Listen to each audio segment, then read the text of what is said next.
Apollo robotic ദൗത്യങ്ങൾ വഴി ഏകദേശം 1,81,000 കിലോഗ്രാം മനുഷ്യനിർമ്മിത വസ്തുക്കൾ ചന്ദ്രനിൽ അവശേഷിപ്പിച്ചിട്ടുണ്ട്. ഇത് ഏകദേശം 180 ടണ്ണിന് തുല്യമാണ്. മറ്റൊരു പഠനം ഏകദേശം 1,87,400 കിലോഗ്രാം ഉപകരണങ്ങൾ ചൂണ്ടിക്കാട്ടുന്നുണ്ട്. പ്രത്യേകിച്ച് റോക്കറ്റ് സ്റ്റേജുകൾ, റോവറുകൾ, ഉപകരണങ്ങൾ, വ്യക്തിഗത ഇനങ്ങൾ എന്നിവയുൾപ്പെടെ 180-190 ടൺ വസ്തുക്കൾ ചന്ദ്രോപരിതലത്തിൽ ഉപേക്ഷിക്കപ്പെട്ടിട്ടുണ്ട് എന്നത് വ്യക്തമാണ്. ചന്ദ്രന് അന്തരീക്ഷമോ കാലാവസ്ഥയോ സൂക്ഷ്മജീവക്ഷയമോ ഇല്ല. അതായത് രാസപരമായോ ജൈവപരമായോ ഒന്നും നശിക്കുന്നില്ല.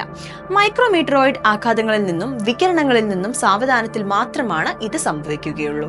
നാസയുടെ ലൂണാർ റീസൈക്കിൾ ചലഞ്ച് ചന്ദ്രമാലിന്യങ്ങൾ, പഴയ ലാൻഡറുകൾ, പാക്കേജിംഗ്, മനുഷ്യമാലിന്യങ്ങൾ എന്നിവയുൾപ്പെടെ പുനരുപയോഗിക്കാനുള്ള വഴികൾ വികസിപ്പിക്കാൻ കഴിയുന്ന ഏതൊരാൾക്കും $3 മില്യൺ വാഗ്ദാനം ചെയ്യുന്നുണ്ട്. പാരമ്പര്യ മാലിന്യങ്ങളെ ഉപയോഗയോഗ്യമായ വസ്തുക്കളാക്കി മാറ്റുന്നതിനോടൊപ്പം പുതിയ മാലിന്യങ്ങൾ കുറയ്ക്കുന്നതിനും ഇത് ഊന്നൽ നൽകുന്നുണ്ട്. പ്രത്യേകിച്ച് ഭാവി ദൗത്യങ്ങളിൽ സുസ്ഥിരതയ്ക്ക് ഇത് പ്രധാനമാണ്.